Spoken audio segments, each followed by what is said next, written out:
The family court in Boston was unnaturally quiet as Judge Patricia Hamilton reviewed the custody petition.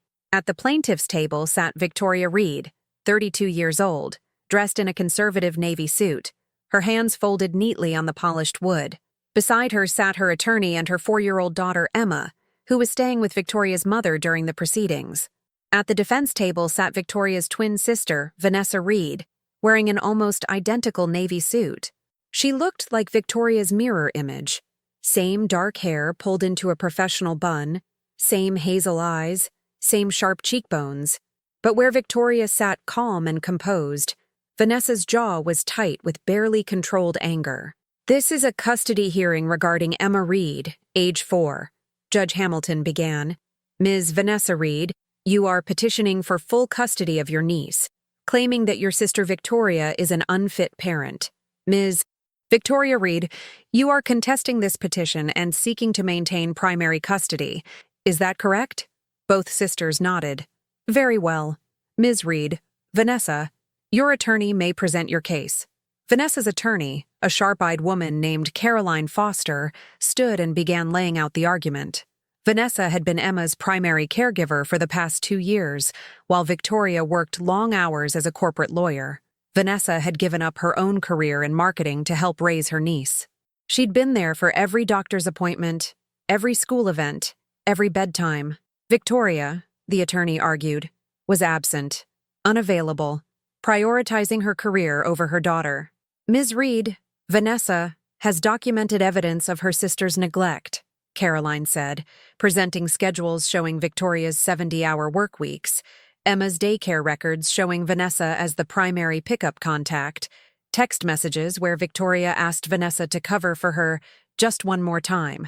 Victoria's attorney, Robert Chen, countered that working hard didn't make someone a bad parent, that Vanessa's help had been voluntary and appreciated, and that Victoria had recently reduced her hours specifically to spend more time with Emma. The arguments went back and forth for 2 hours. Medical records, school reports, character witnesses. Vanessa presented herself as the stable, devoted caregiver. Victoria presented herself as the dedicated mother who'd been doing her best to provide for her daughter. Judge Hamilton listened carefully, taking notes. "I'd like to hear from both sisters directly. Ms. Victoria Reed, can you explain your work schedule and your relationship with your daughter?" Victoria stood, her voice steady. "Your Honor, I work as a senior associate at Morrison & Blake. Yes, my hours have been long, but I've been working toward partnership specifically to provide financial security for Emma. When Emma's father, my ex-husband Mark, left us when she was 6 months old, I had no child support, no family except my sister. I did what I had to do to survive, and yes, Vanessa helped me. I'm grateful for that. But Emma is my daughter. I love her, and I'm here fighting for her." Judge Hamilton nodded. "Ms. Vanessa Reed, your turn." Vanessa stood, and for a moment, the sisters' eyes met across the courtroom. Something passed between them, something old and unresolved. Then Vanessa looked away.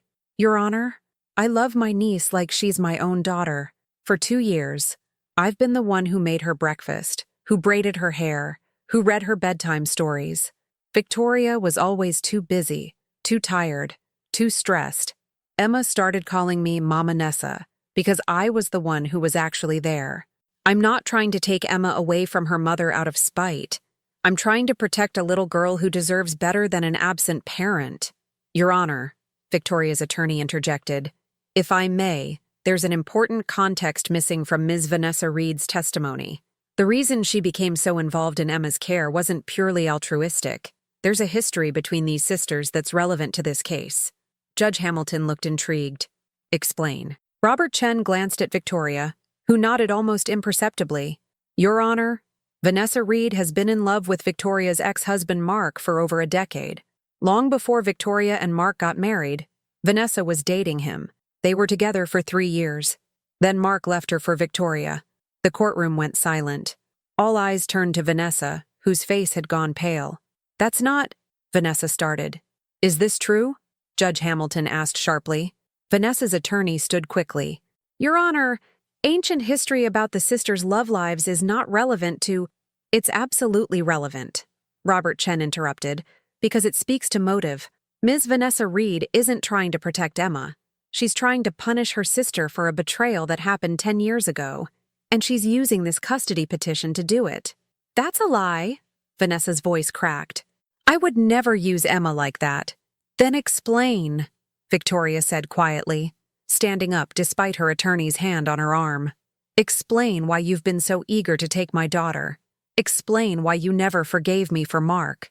Explain why, for 10 years, you've made me pay for falling in love with the man you dated first. The sisters stared at each other across the courtroom, years of resentment and hurt crackling in the air between them. Your Honor, Vanessa said, her voice shaking. May I speak freely?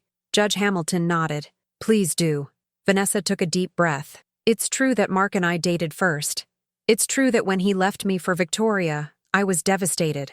But Your Honor, that's not why I'm here. I'm here because… She paused, seeming to struggle with something. I'm here because Victoria doesn't just work long hours. She drinks. Every night. Sometimes during the day. Emma has seen her mother passed out on the couch more times than a 4-year-old should. Victoria's face went white. That's not… I have proof, Vanessa continued, her voice gaining strength. Photos. Videos.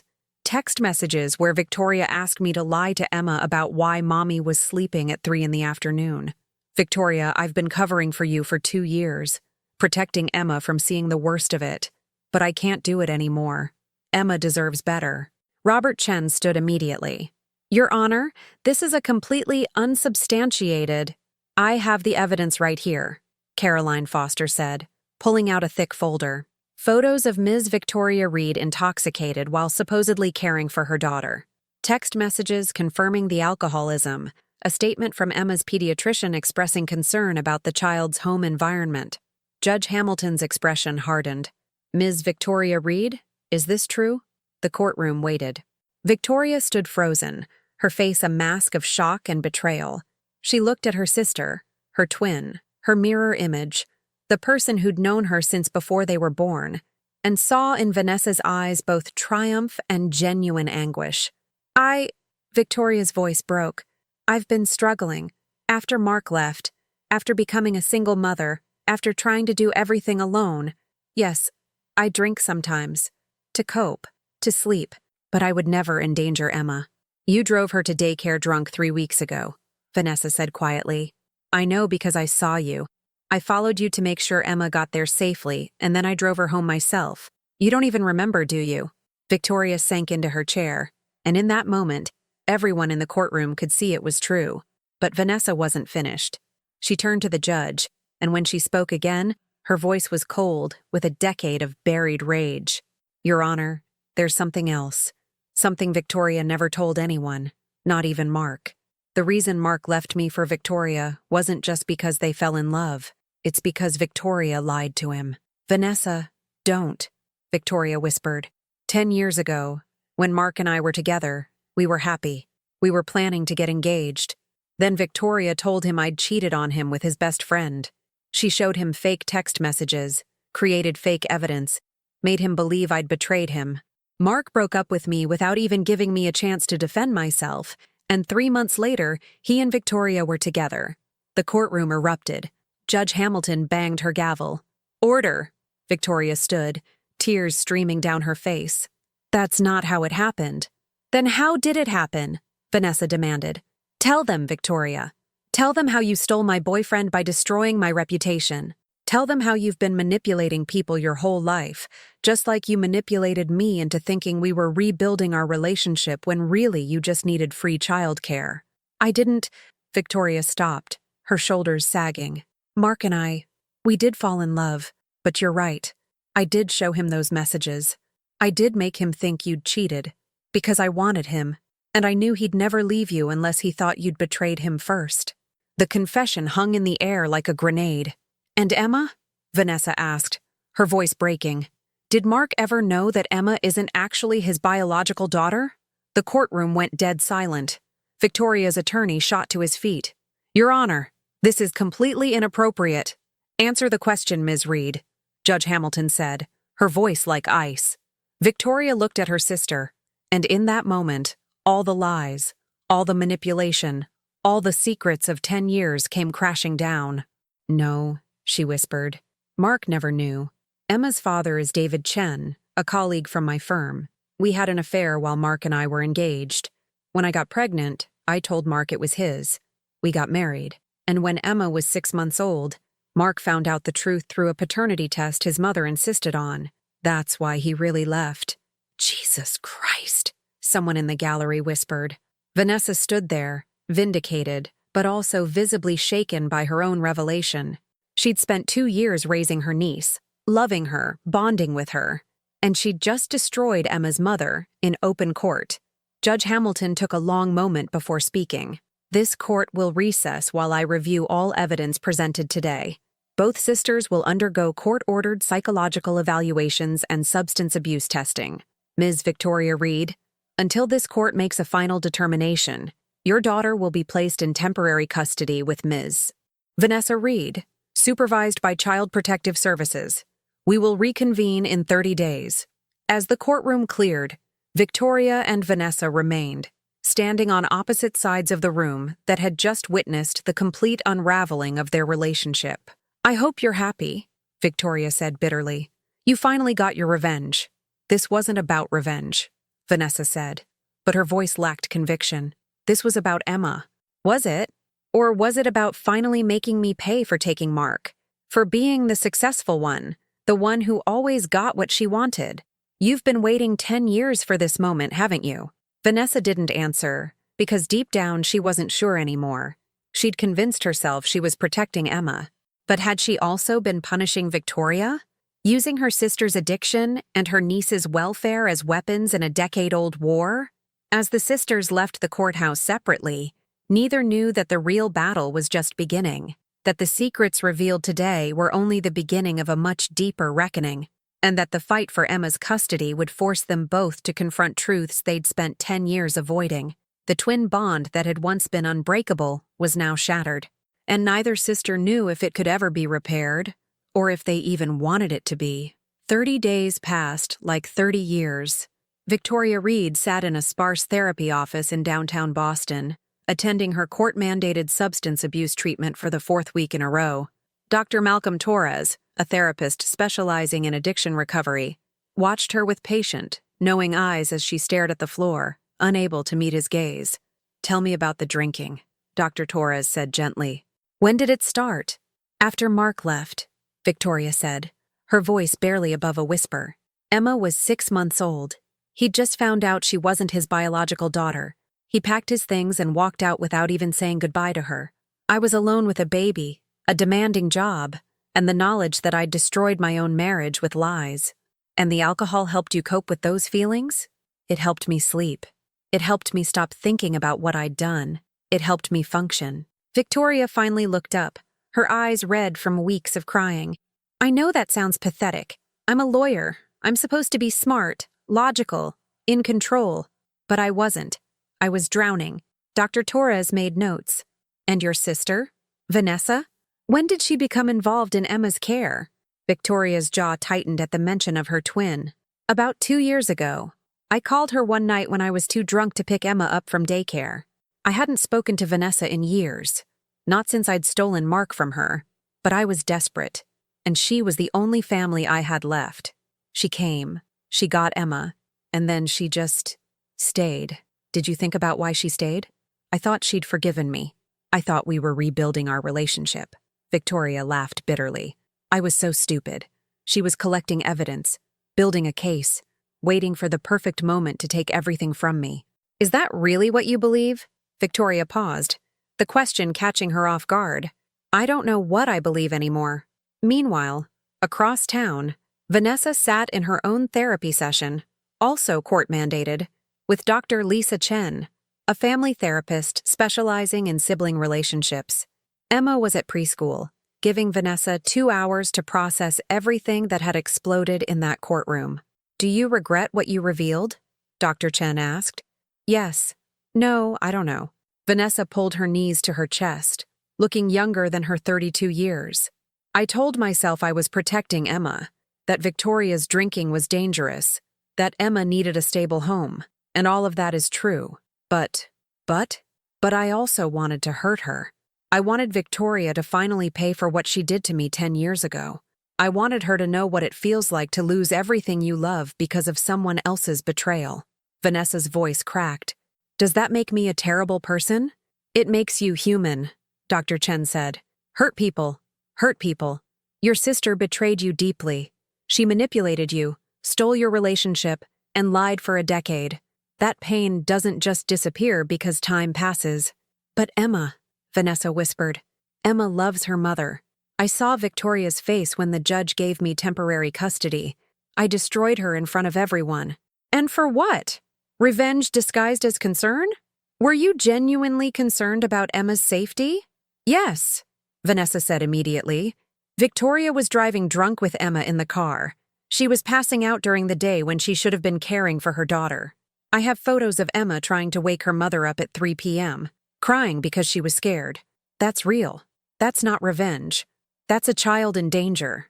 Then you did the right thing, Dr. Chen said. But you also revealed old secrets that weren't directly related to Emma's safety. The manipulation with Mark, the paternity lie, those things were designed to hurt Victoria.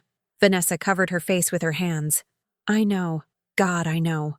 The truth was more complicated than either sister wanted to admit. Victoria had committed genuine wrongs. The manipulation, the lies, the alcoholism. But Vanessa had weaponized those wrongs not just to protect Emma, but to finally extract payment for a decade-old betrayal. At preschool pickup that day, Emma ran to Vanessa with a drawing. Look, Mama Nessa, I made you a picture. Vanessa crouched down, taking the crayon drawing. It showed 2 stick figures holding hands, one labeled Mama Nessa and one labeled Mommy. Between them was a smaller figure labeled Me. It's beautiful, sweetheart, Vanessa said, her throat tight. When is Mommy coming back? Emma asked, her 4-year-old face scrunched with confusion. I miss her. This was the question Vanessa had been dreading. How do you explain to a child that her mother is in treatment?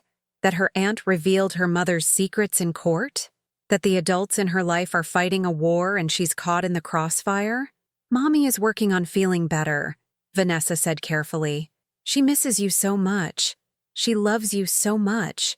But right now, she needs to focus on getting healthy so she can be the best mommy possible. Is Mommy sick? Yes, honey. She's sick, but she's getting help. Can we call her? Vanessa hesitated. The court order allowed supervised phone calls twice a week. Tonight was one of those nights. We'll call her after dinner, okay? That evening, as Emma chattered excitedly into the phone about her preschool day, Vanessa watched from the kitchen, listening to Victoria's voice through the speaker, tearful, grateful, desperate to maintain connection with her daughter. I love you so much, Emma Bug, Victoria said. Mommy is working really hard to come home to you. I love you too, Mommy. Mama Nessa takes good care of me. But I want you to come home. After the call ended and Emma was in bed, Vanessa sat alone in the living room of the apartment she'd moved into specifically to accommodate Emma, the apartment that was supposed to be temporary but was starting to feel permanent. Her phone buzzed. A text from Victoria's lawyer. Victoria completed her first 30 days of treatment. She's testing clean. Her therapist reports excellent progress. We're filing for modification of the custody order. Vanessa stared at the message. Victoria was doing the work, getting sober, fighting for her daughter. Which meant Vanessa would have to decide. Was she really protecting Emma? Or was she trying to keep the niece she'd begun to love as her own daughter? The next day, Vanessa received an unexpected visitor. Mark Reed, Victoria's ex-husband, Vanessa's ex-boyfriend, Emma's non-biological father, stood at her door, looking older than she remembered but still heartbreakingly familiar. Can we talk? He asked. They sat in awkward silence in Vanessa's living room, years of complicated history filling the space between them. I heard about the custody hearing, Mark said, about what you revealed in court. How did you— Court proceedings are public record, and Boston's legal community is smaller than you'd think. Mark leaned forward. Vanessa, why did you tell them about Emma's paternity? That wasn't relevant to her safety. Vanessa felt defensive heat rise in her chest. Victoria lied to you for years. You deserved to know the truth. I already knew the truth. That's why I left. But Emma didn't know. And now it's in court records that anyone can access. When she's older, when she Googles her own name, She'll find transcripts of that hearing. She'll learn that her mother lied about who her father is, that her aunt revealed it in a custody battle. You didn't just hurt Victoria, you hurt Emma too. The words hit like physical blows. Vanessa hadn't thought about that. Hadn't considered that Emma would someday be old enough to understand the secrets revealed in that courtroom. I was angry, Vanessa admitted. I've been angry for 10 years. I know, Mark said softly. I was angry too. Victoria manipulated both of us. She lied to me about you, convinced me you'd cheated, and then slept with me while we were both vulnerable. I found out years later that those text messages she showed me were faked. I should have known. I should have asked you directly, but I believed her because I wanted to. Why are you telling me this? Because I don't want Emma to grow up in the middle of a war between two people who claim to love her. Victoria was wrong to manipulate us. You were wrong to weaponize Emma in a custody battle. I was wrong to abandon Emma when I found out she wasn't mine biologically. I raised her for 6 months. She was my daughter regardless of DNA. We're all wrong, Vanessa. The only innocent person in this mess is a 4-year-old girl who just wants her family to stop fighting. Vanessa felt tears slip down her cheeks. What am I supposed to do? Just give Emma back to an alcoholic? Victoria is in treatment. She's getting sober. She's doing the work. And you know what? People can change. People can recover. People can become better versions of themselves. But only if we let them. Only if we stop punishing them for past mistakes and give them room to grow. After Mark left, Vanessa sat with his words. She thought about Victoria in treatment, fighting to get her daughter back. She thought about Emma, caught between two mothers who both loved her, but couldn't stop hurting each other. She thought about the 10 years of resentment she'd carried, the wound that had never healed, the betrayal that had defined her entire adult life, and she made a decision. The next week, Vanessa showed up at Victoria's therapy session. Dr. Torres looked surprised but invited her to join them. The sisters sat facing each other, years of damage between them. I want to do family therapy, Vanessa said. Together, before the next custody hearing, because Emma shouldn't have to choose between us, and we shouldn't make her.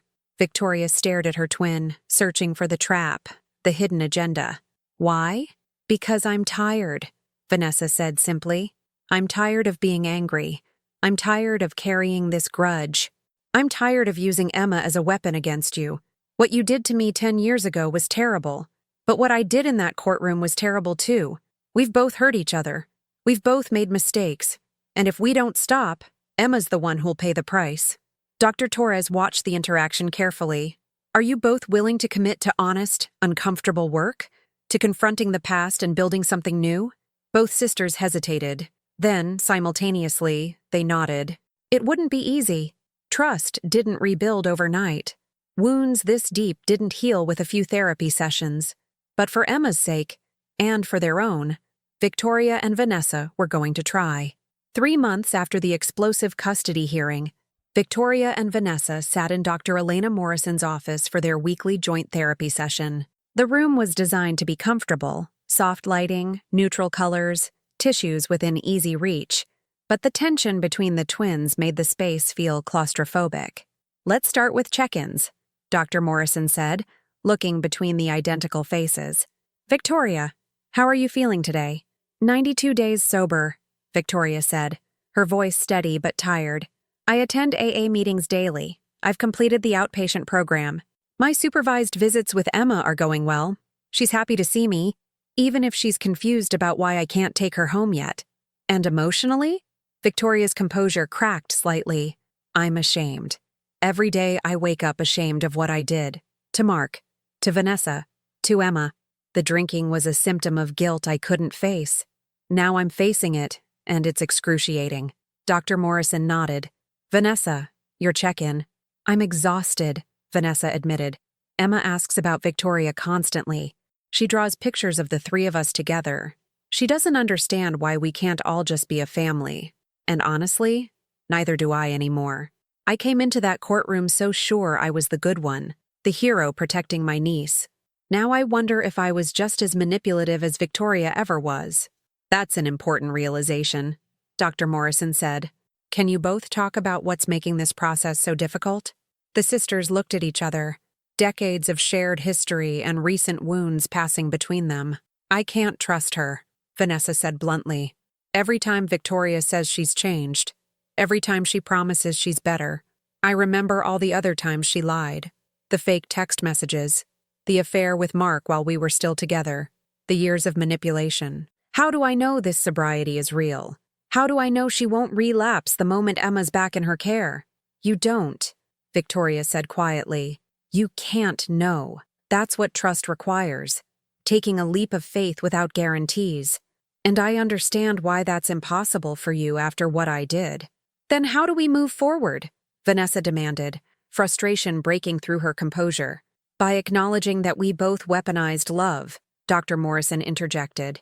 Victoria, you manipulated Mark's love for you and his trust in you to steal him from your sister.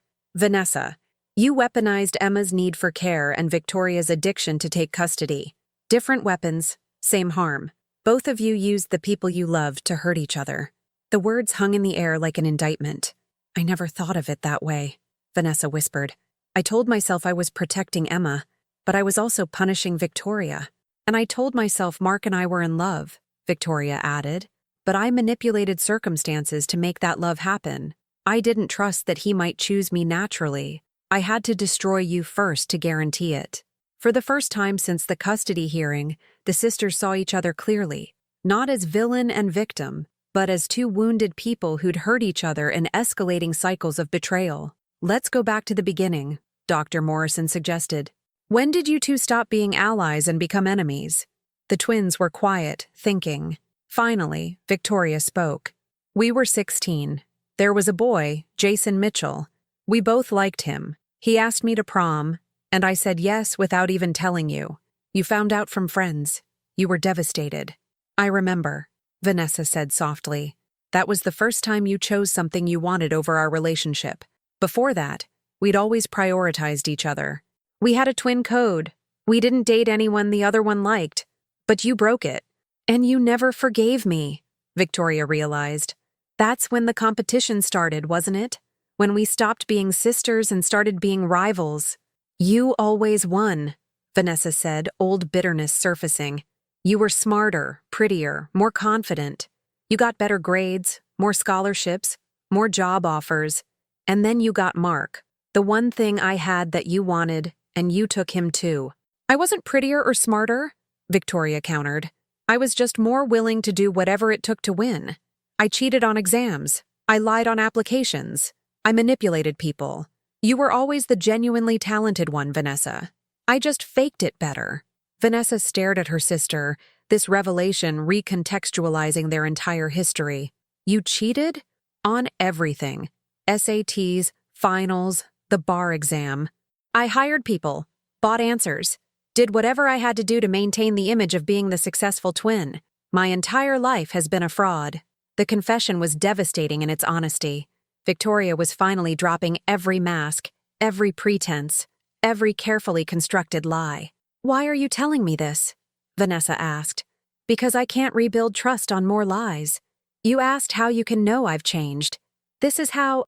I'm telling you every terrible thing I've done. Not to absolve myself, but to show you that I'm finally being honest, even when it destroys the little reputation I have left. Dr. Morrison watched the sisters carefully. This is significant progress. Victoria, you're taking accountability without excuses. Vanessa, how does it feel to hear this? Validating, Vanessa said slowly. For years I told myself I was the failure twin, that Victoria was naturally better at everything. Knowing she cheated doesn't make me happy, but it helps me understand that my struggles weren't because I was less capable. They were because I was playing honestly while she was cheating. And now? Dr. Morrison prompted. Now I feel sad, Vanessa admitted. Because Victoria spent her whole life cheating instead of believing in herself. Because she thought she had to manipulate and lie to be worthy of love. Because somewhere along the way, we stopped being twins who supported each other and became competitors who destroyed each other. Victoria's eyes filled with tears. I'm so sorry, Vanessa, for all of it. For Jason, for Mark, for the decade of lies, for making you feel less than when you were always the better person. I'm sorry too, Vanessa said, for using Emma as a weapon, for revealing things in court that were designed to humiliate you, for holding on to resentment for so long that it poisoned everything. The apologies hung in the air, inadequate, insufficient, but genuine. Over the next several weeks, the joint therapy sessions continued. The sisters excavated their shared history, identifying the moments where trust broke and resentment built. They practiced communication skills, learning to express hurt without attacking. They established boundaries, acknowledging that rebuilding their relationship would take years, not months. And slowly, carefully, they began planning Emma's future. "I think we should share custody," Victoria said during one session. "Not because the court will mandate it, but because it's what's best for Emma. She loves both of us. She needs both of us. Fighting over who gets her completely is just another way of using her as a weapon." Vanessa nodded slowly. "I agree, but we need rules. Clear expectations about your sobriety, about communication, about putting Emma's needs first." "I'll agree to ongoing testing," Victoria offered. "Random drug and alcohol screenings, forever if necessary. Continued therapy, whatever makes you feel safe. And we establish that Emma has two homes," Vanessa added. "Not a primary and a backup. Two mothers who love her equally and work together to raise her." Dr. Morrison smiled. "This is remarkable progress. You're putting Emma's well-being above your own conflict. That's what co-parenting looks like." The day of the follow-up custody hearing arrived with less drama than the first. Both sisters presented their joint custody proposal to Judge Hamilton, who looked pleasantly surprised. "Ms. Reed and Ms. Reed, I've reviewed your therapy progress reports. Both of you have done substantial work. Victoria, your sobriety record is excellent. Vanessa, your willingness to share custody rather than fight for sole custody demonstrates genuine care for your niece's well-being rather than a desire to punish your sister." Judge Hamilton paused, looking at both women. "I'm approving your joint custody arrangement with the following provisions. Victoria will continue random substance testing for 2 years. Both sisters will continue joint therapy monthly. Emma will have equal time with both mothers. And you will both attend co-parenting classes to learn how to navigate this unusual family structure." As they left the courthouse, Victoria and Vanessa stood on the steps, their identical faces showing mirror emotions: relief, exhaustion, hope. "We're really doing this," Vanessa said. "Co-parenting Emma together." "Together," Victoria echoed. "Not as enemies, maybe not quite as sisters yet, but as two women who love the same little girl and are willing to do the hard work to give her the family she deserves." That weekend, they brought Emma to the park, all three of them together for the first time since the custody battle began. Emma ran between them, delighted to have both her mothers present, unaware of the enormous effort it took for Victoria and Vanessa to be in the same space without years of resentment surfacing. "Push me higher, Mommy," Emma called from the swing. Victoria pushed, and Vanessa stood nearby, ready to catch if Emma fell. It was a metaphor for their new arrangement, one pushing forward, one protecting from behind, both focused on the child they loved. As the sun set over the park, Emma held both women's hands, chattering about her day, and Victoria and Vanessa exchanged a look over her head. Not forgiveness, not yet, but acknowledgement, understanding, the tentative beginning of something that might someday resemble healing. 1 year later, Victoria sat in the living room of her modest Boston apartment, Emma's drawings covering the refrigerator, a year of sobriety chips lined up on the mantel.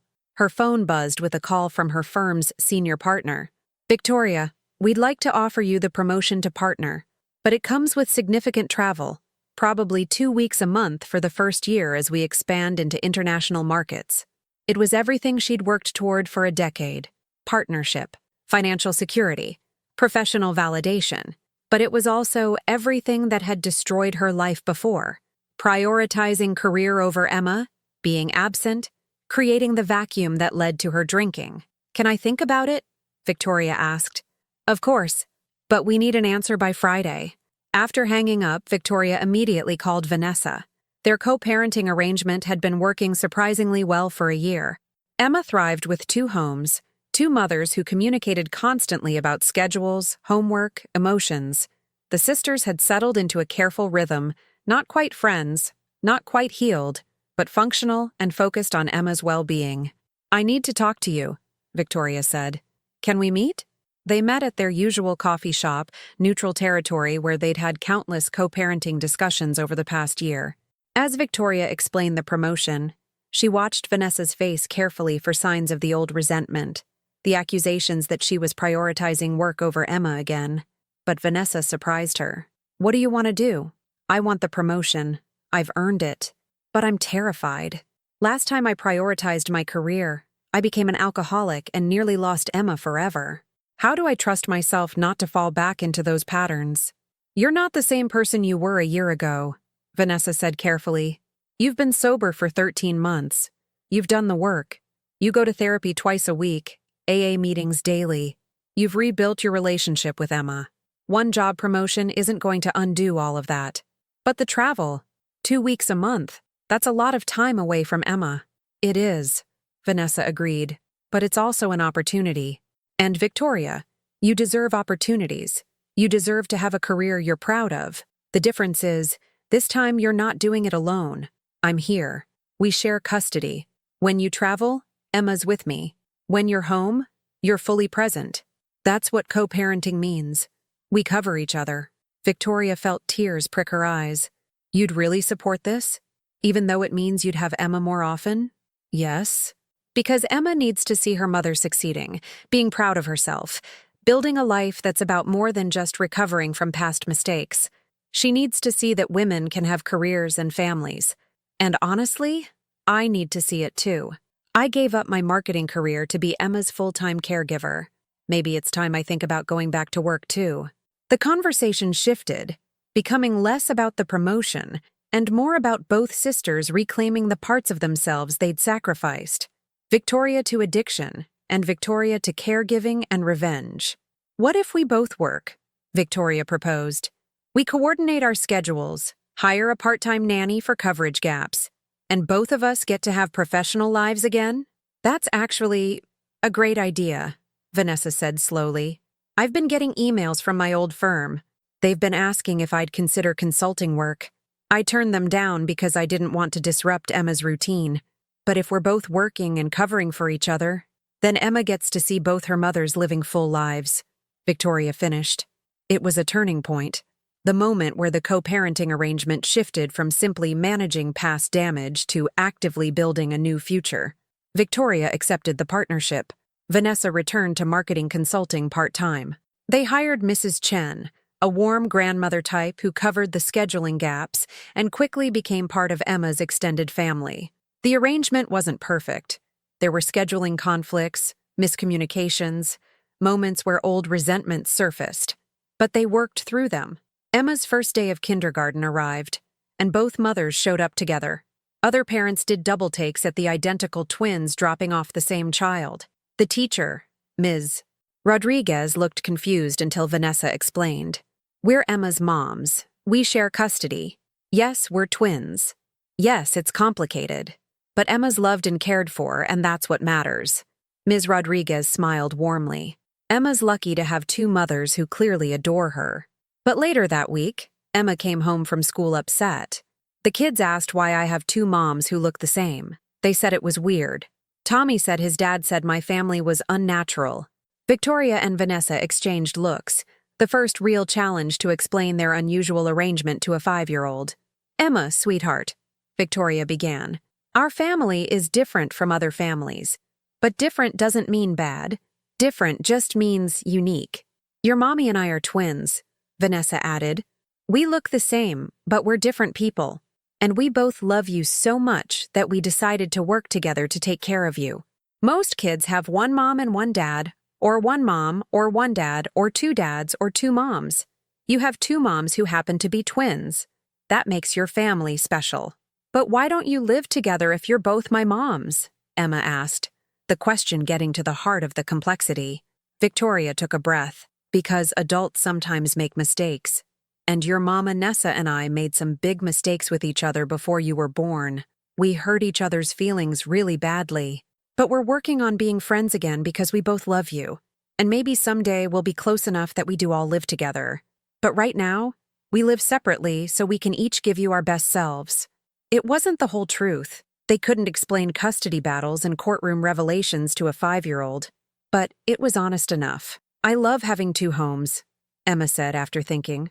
"I have 2 bedrooms, 2 sets of toys, and 2 mommies who make different snacks. Tommy only has 1 bedroom. I have 2. That's better." The sisters laughed, relieved by Emma's child logic that turned their complicated arrangement into a point of pride. But that night, after Emma was in bed, Vanessa called Victoria, her voice strained. "I ran into Mark today, at the grocery store." Victoria went still. They hadn't discussed Mark in months. He'd stayed away, respecting the custody arrangement, not wanting to complicate things further. He asked about Emma, wanted to know how she was doing. And Victoria, he asked if he could see her, not as a father, just as someone who once cared about her, someone who was there for her first 6 months. "What did you tell him? That I'd talk to you, that it wasn't my decision alone anymore?" Vanessa paused. "What do you think?" Victoria was quiet for a long moment. "I think Emma deserves to know all the people who loved her. Mark was more of a father to her in 6 months than her biological father has ever been. David doesn't even know Emma exists. I never told him about the pregnancy. So, yeah, maybe Mark should be part of her life, if he wants to be. If he understands it's not about custody or rights, just about being a caring adult in Emma's world." "You've really changed," Vanessa said softly. "A year ago, you would have said no out of guilt or fear. A year ago, I was still trying to control everything. Now I understand that Emma's life is bigger than just me. She has you, Mrs. Chen, her teachers, her friends, and maybe Mark too. I don't get to hoard her love. I just get to be grateful I'm part of her life at all." They arranged a meeting, Victoria, Vanessa, Mark, and their therapist, Dr. Morrison, to mediate. Mark explained that he'd been in therapy too, working through his anger at Victoria and his grief over losing Emma. "I'm not asking to be her dad," Mark said. "I know I gave up that right when I left, but I'd like to be Uncle Mark, or family friend Mark, or whatever role makes sense. I just want to know she's okay and maybe have some small place in her life." "Why now?" Victoria asked. "Because I've been running from my mistakes for 5 years. I left Emma because I was angry at you, Victoria, but Emma didn't deserve to be abandoned because her mother lied to me. I've regretted it every day. I'm not asking to undo the past. I'm asking for a small place in the present." Victoria and Vanessa discussed it privately. The decision was another test of their rebuilt trust. Could they expand Emma's circle without it threatening their fragile co-parenting balance? "Let's try it," Victoria said finally. "Supervised visits at first. See how Emma responds. But Mark, you need to understand. We're Emma's mothers. You're a friend of the family. Those are the terms." Mark agreed. And over the next few months, he slowly became part of Emma's extended family, showing up to school events, joining them occasionally at the park, being present in small ways that demonstrated care without overstepping boundaries. Emma called him Mr. Mark and seemed happy to have another adult who clearly cared about her. The arrangement was unusual, unconventional, and required constant communication and boundary setting, but it worked. 6 months later, as Emma's 6th birthday approached, the 3 adults sat together planning the party. Victoria, Vanessa, and Mark, the ex-wife, the sister, and the ex-husband who wasn't the biological father, co-hosting a child's birthday party. From the outside, it looked absurd, but to Emma, it was simply her family. "This is weird, right?" Mark said, laughing as they addressed invitations. "The 3 of us, working together like this." "Completely weird," Vanessa agreed, "but also kind of beautiful. We all made horrible mistakes. We all hurt each other, but we're trying to do better for Emma's sake. We're not a traditional family," Victoria added, "but we're a real one, built on honesty and effort and the willingness to keep showing up even when it's uncomfortable." 2 years and 4 months into Victoria's sobriety, everything fell apart in a single afternoon. Victoria was in her office at Morrison and Blake, preparing for a major trial, when she received the call. Her client, a woman she'd been defending in a high-stakes corporate fraud case, had just been found dead, apparent suicide. A note left behind blamed the stress of the trial and specifically mentioned Victoria's aggressive legal strategy. Victoria sat frozen at her desk, the phone still in her hand. as her carefully constructed sobriety framework began to crumble. The guilt, the shame, the crushing weight of responsibility, all the feelings she'd learned to manage in therapy came roaring back with devastating force. Her hand reached for the bottom desk drawer where, years ago, she'd kept a bottle of vodka. The drawer was empty now, had been empty for over 2 years, but the muscle memory remained. The desperate need for something to make the pain stop. Victoria's sponsor, Margaret, had drilled into her. When the craving hits, you call someone immediately. Don't wait. Don't negotiate with yourself. Call. Victoria's hands shook as she scrolled through her contacts. She passed her therapist, her AA sponsor, and stopped on Vanessa's name. For a long moment she hesitated, admitting vulnerability to her sister, admitting that the craving was back, felt like admitting failure. But she pressed call. Victoria? What's wrong? Vanessa answered immediately, hearing the distress in her sister's silence. I want to drink. Victoria's voice cracked. Something terrible happened and all I can think about is how much I want to disappear into a bottle. I'm sitting here and my hands are shaking and I keep thinking about the liquor store 2 blocks away. Don't move, Vanessa said firmly. Stay exactly where you are. I'm 15 minutes away. I'm coming to get you. Vanessa, I have Emma tonight. You have to take her.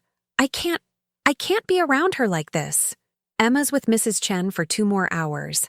I'm coming to you right now. Stay on the phone with me. For 15 minutes, Vanessa kept Victoria talking about the client, about the guilt, about the overwhelming craving that felt like it would consume her. When Vanessa arrived at Victoria's office, she found her sister still sitting at her desk, tears streaming down her face, the empty drawer open in front of her. I didn't drink, Victoria whispered. But God, Vanessa, I wanted to. I wanted to so badly. But you didn't, Vanessa repeated, pulling Victoria into her arms. You called me instead. That's what recovery looks like. Not never having the urge, but choosing something different when you do. They sat together in Victoria's office as she called her sponsor, then her therapist, arranging emergency sessions. Vanessa canceled her afternoon meetings and stayed with Victoria until the worst of the crisis passed. That evening, Vanessa took Emma for an extra night, and Victoria went to an emergency AA meeting followed by a session with Dr. Torres. But the incident had shaken something loose. Not just for Victoria, but for Vanessa too. The next morning, Vanessa called Dr. Morrison for an emergency joint session. I'm terrified, Vanessa admitted when they sat down together. Yesterday showed me how close Victoria still is to the edge. What if she had drunk? What if she'd been with Emma when the craving hit? What if next time I'm not available and she makes the wrong choice? Those are valid fears, Dr. Morrison acknowledged. Victoria, how do you respond to that? Victoria looked exhausted, but clearer than she'd been the day before. Vanessa's right to be scared. I'm scared too. Yesterday was the closest I've come to relapsing in 2 years. And it showed me that sobriety isn't something you achieve and then maintain automatically. It's something you choose every single day, sometimes every single hour. Do you think you can continue to make that choice? Vanessa asked, her voice tight. I don't know, Victoria said honestly. I want to say yes. I want to promise you that I'll never relapse, that Emma will always be safe with me, that you can trust me completely. But addiction doesn't work that way. I can tell you that I'm committed to recovery, that I have systems in place, that yesterday I chose to call you instead of going to the liquor store. But I can't guarantee I'll always make that choice. The honesty was brutal, but necessary. Vanessa sat with it, processing the reality that their co-parenting arrangement would always carry this risk. What do you need from me? Vanessa finally asked. To feel safer? I need to know that if I do relapse, you won't immediately take Emma away permanently, Victoria said. I need to know that you'll give me a chance to get back into treatment, to fight for my recovery. Because if I believe that one mistake means I lose Emma forever, that terror might actually push me toward relapse, not away from it. But Emma's safety is paramount. I know. So here's what I propose. If I relapse, Emma goes to you immediately until I complete intensive treatment again. But I get the chance to come back, to prove I can recover, just like you gave me the chance 2 years ago. Vanessa looked at Dr. Morrison. Is that reasonable? It's actually a very mature approach, Dr. Morrison said. Addiction recovery isn't linear. Relapses can happen even with years of sobriety. The question isn't if Victoria might stumble. It's whether you both have a plan for what happens if she does, and whether Emma's safety is the first priority while still allowing Victoria a path back. Over the next few weeks, they formalized the agreement. If Victoria relapsed, Emma would immediately go to Vanessa's full-time. Victoria would enter intensive treatment. She'd have to complete 30 days and demonstrate stability before gradually rebuilding toward shared custody again. It wasn't perfect, but it was a safety net that protected Emma while not making Victoria's recovery feel like a tightrope walk, where one misstep meant permanent loss. 3 months later, Emma, now 7 years old and increasingly perceptive, asked the question both mothers had been dreading. "Mommy, why did you and Mama Nessa have a big fight before I was born?" Victoria and Vanessa were together for Emma's parent-teacher conference, and Emma had overheard other parents whispering about the twins who share custody. The questions were inevitable. They sat Emma down that evening, both mothers present, and told her an age-appropriate version of the truth. "Before you were born, Mommy made some big mistakes," Victoria began. "I hurt Mama Nessa's feelings very badly. I wasn't honest with people I loved, and I made choices that damaged our relationship." "What kind of mistakes?" Emma asked. "Adult mistakes," Vanessa said gently. "Things about relationships and trust that are hard to explain to a 7-year-old. But the important thing is that Mommy and Mama Nessa were so hurt by each other that we didn't talk for a long time. We were mad and sad." "But you're friends now," Emma observed. "We're working on being friends," Victoria corrected. "We're not all the way there yet, but we love you so much that we decided to work together to be the best mothers we can be, even when it's hard, even when we still feel hurt about the past." "Do you still feel hurt?" Emma asked Vanessa. Vanessa was quiet for a moment, considering whether to be completely honest. She chose truth. Sometimes yes. What happened between Mommy and me was very painful, and those feelings don't just disappear, but I'm learning to forgive. And I'm learning that people can make terrible mistakes and still become better people. Your Mommy is becoming a better person every day.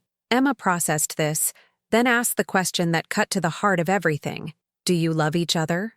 Both sisters looked at each other, the question hanging in the air. Did they love each other? After the betrayal, the custody battle, the years of pain and the years of healing? "I love who Mama Nessa is becoming," Victoria said slowly. "I love how much she cares about you, how hard she works to be fair even when it's difficult, how she gave me a second chance when I didn't deserve one. Do I love her the way I did when we were little girls who shared everything? Not yet, but maybe someday. I love that your Mommy chose to get better," Vanessa added. "I love that she fights for her sobriety every day, that she puts you first, that she's honest even when the truth is hard. Do I love her the way sisters should love each other? Not yet, but maybe someday." "Someday is good enough," Emma said with 7-year-old wisdom. "Someday means you're trying." That night, after Emma was asleep, Victoria and Vanessa sat together on Vanessa's porch, sharing a pot of chamomile tea, a ritual they'd developed over 2 years of co-parenting. "She's remarkable," Vanessa said. "How did we get so lucky?" "I don't know, but Vanessa, thank you for giving me a second chance. For being there when I almost relapsed. For trusting me enough to share custody even though you had every reason not to. Thank you for doing the work. For getting sober. For being honest even when it's terrifying. For not giving up on yourself or Emma." They sat in comfortable silence, and for the first time in 16 years, since that prom fight over Jason Mitchell, they felt like sisters again. Not the same, not unmarked by their history, but connected by something more resilient than before. Trust that had been earned rather than assumed, forgiveness that had been worked for rather than given freely, and love that was built on choice rather than obligation. The community center in downtown Boston was packed for Victoria's 5-year sobriety celebration. Emma, now 9 years old, sat in the front row between Vanessa and Mark, holding a homemade card she decorated with glitter and stickers.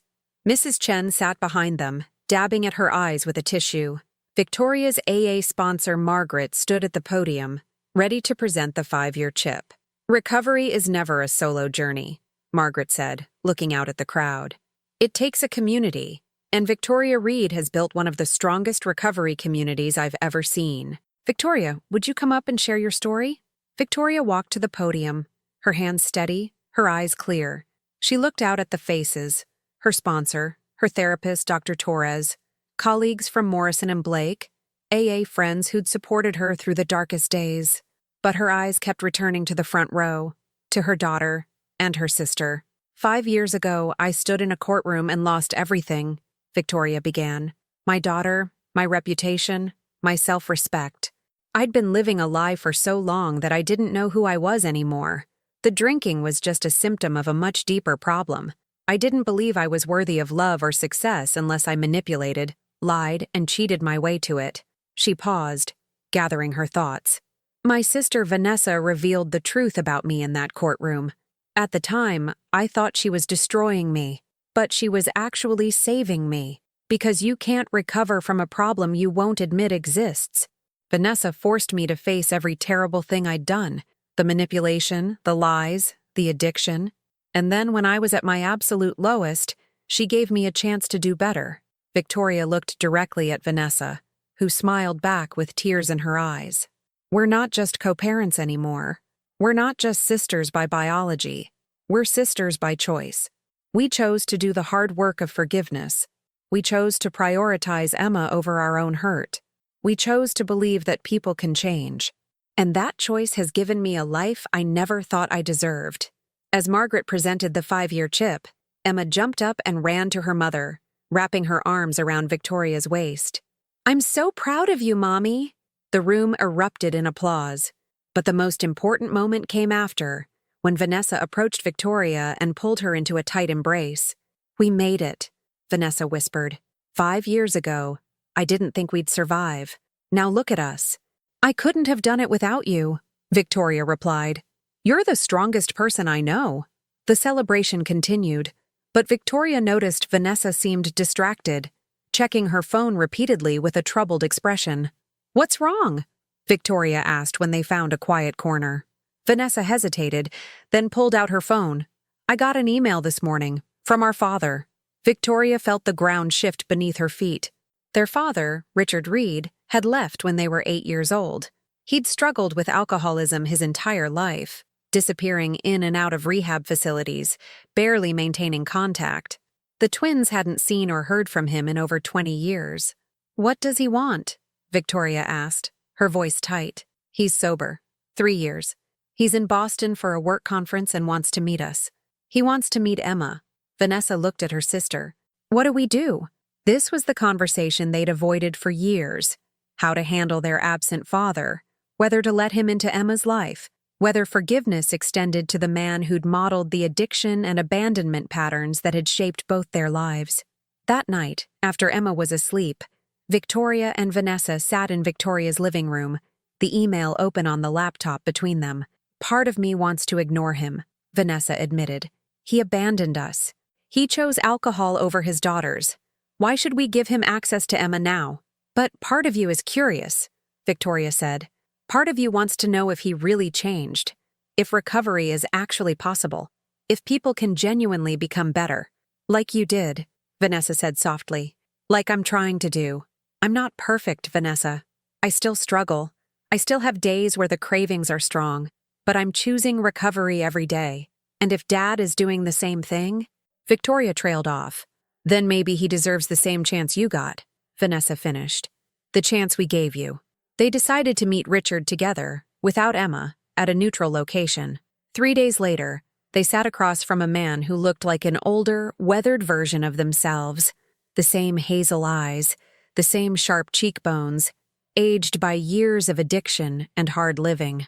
Thank you for coming, Richard said, his voice rough with emotion.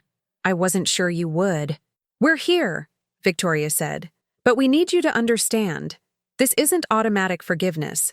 This is us listening. That's all we're promising. Richard nodded.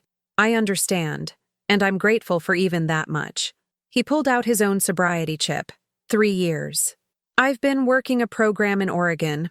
I wanted to reach out sooner, but my sponsor told me I needed to get stable first, to make sure I wasn't just riding a temporary wave of motivation. Why now? Vanessa asked. Because I'm dying. The words landed like bombs. Liver disease. Years of drinking caught up with me. I've got maybe 2 years, if I'm lucky, and I stay sober. I wanted to see my daughters before I die, to apologize, to meet my granddaughter if you'll allow it. The sisters sat in stunned silence. Victoria felt a complicated swirl of emotions: anger at the man who'd abandoned them, grief for the time lost, fear that Emma might experience the same abandonment they had. "You left us," Vanessa said, her voice shaking. "You chose alcohol over us every single time. Mom struggled to raise us alone. We grew up believing we weren't important enough for you to stay." "You're right," Richard said simply. "I chose drinking over you. Every time. I told myself I was protecting you from seeing me at my worst, but really I was just protecting myself from facing what I'd become.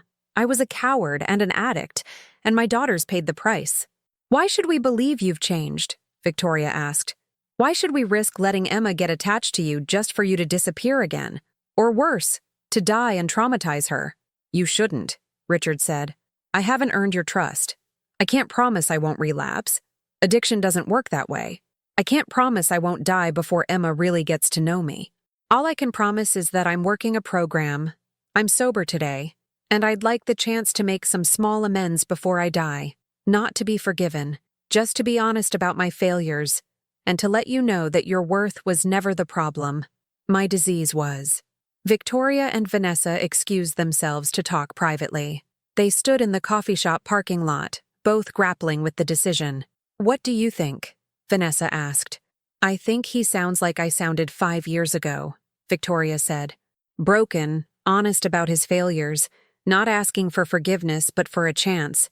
And I think if you hadn't given me that chance, I'd still be drinking myself to death. So maybe we give him a chance," Vanessa finished. "With boundaries, supervised visits, no promises, just the opportunity to be present while he can." They returned and gave Richard their terms. He could meet Emma with both of them present.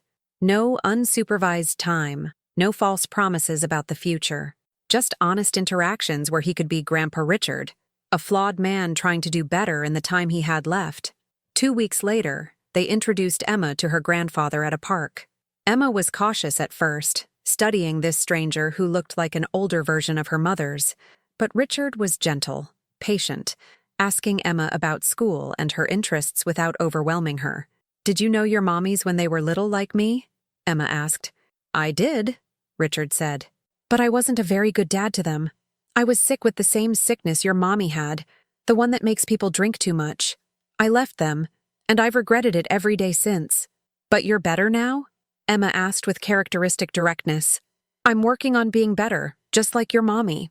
Emma processed this, then said, "Mommy says being better is hard work, but it's worth it. Your mommy is right, and smart, smarter than I was at her age." Over the next year, Richard became a regular but carefully managed presence in Emma's life. He came to her school play. He taught her to play chess. He shared stories about Victoria and Vanessa as children. And when his health declined rapidly in the final months, he did something revolutionary. He didn't disappear. He stayed present, even when it was hard, even when he was sick, even when it would have been easier to retreat. When Richard died 18 months after that first meeting, Emma cried for the grandfather she'd barely had time to know. But she also had something Victoria and Vanessa never had: closure. Memories of someone who'd chosen to stay, even when leaving would have been easier. At the funeral, Victoria and Vanessa stood together, their arms linked, watching Emma place flowers on her grandfather's casket. "He did better at the end," Vanessa said quietly. "Not perfect, but better." "That's all any of us can do," Victoria replied. "Keep trying to do better. Keep choosing to show up. Keep working to break the cycles that damaged us." After the funeral, Emma asked to talk to both her mothers. They sat together on Vanessa's couch, Emma nestled between them. "I'm glad Grandpa Richard came back," Emma said, "even though he died, because now I know him. But I'm also glad I have you both, because you didn't leave. You stayed and did the hard work to be better." "We stayed for you," Victoria said. "You're the reason we kept trying." "No," Emma said with 9-year-old wisdom. "You stayed for each other. I just made it more important." And she was right.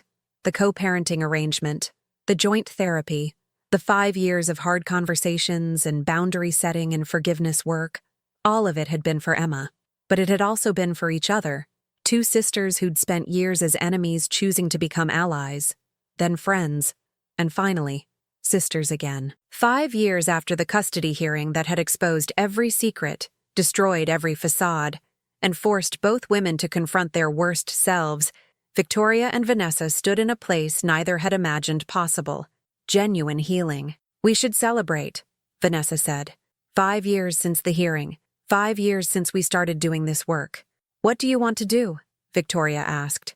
"I want to take you and Emma somewhere. Just the three of us. No work, no obligations, no old wounds. Just family." They planned a trip to Maine, 3 days at a beach house, building sandcastles and eating lobster and watching the sunset. And as Emma ran along the shore with Mark, who'd become Uncle Mark in a relationship none of them had planned but all appreciated, Victoria and Vanessa sat together on the beach, watching their daughter play. "Do you ever think about what would have happened if you hadn't revealed everything in court?" Victoria asked. "Sometimes," Vanessa admitted. "You might have drunk yourself to death. Emma might have been seriously hurt. I might have spent my whole life as your unpaid caretaker, building resentment instead of a real relationship. I think you saved both our lives that day," Victoria said. "Mine by forcing me into recovery. Yours by forcing us to be honest about everything that was broken. And now? Now we're not broken anymore. We're healing. That's different. Better." The sun set over the Atlantic, painting the sky in shades of orange and pink. Emma ran back to them, sandy and happy, throwing herself between her mothers with the confidence of a child who'd never doubted she was loved by both. "This is perfect," Emma said. "The three of us together." And it was. Not perfect in the sense of flawless, but perfect in the sense of real. Two sisters who'd betrayed each other, fought in court, weaponized a child in their anger, and then chose, every single day, to do better, to be better, to build something new from the wreckage of what they'd destroyed. 5 years after the revelation that had cost Victoria everything, she'd gained something more valuable: authenticity, sobriety, a real relationship with her daughter and her sister, a life built on truth instead of lies. And Vanessa had gained something too: forgiveness. Not the instant, easy kind, but the hard-won kind that comes from choosing grace over grudges, from believing in redemption, from understanding that hurt people, and healing people help people heal. As they walked back to the beach house together, Emma between them holding both their hands, Victoria and Vanessa were no longer identical twins playing assigned roles. They were two different people who'd done the hardest work imaginable, forgiving each other, forgiving themselves, and building a family from the ashes of betrayal. It wasn't the story either of them would have chosen, but it was the story they'd earned through 5 years of showing up, telling the truth, and choosing love over resentment. And that made it a story worth telling.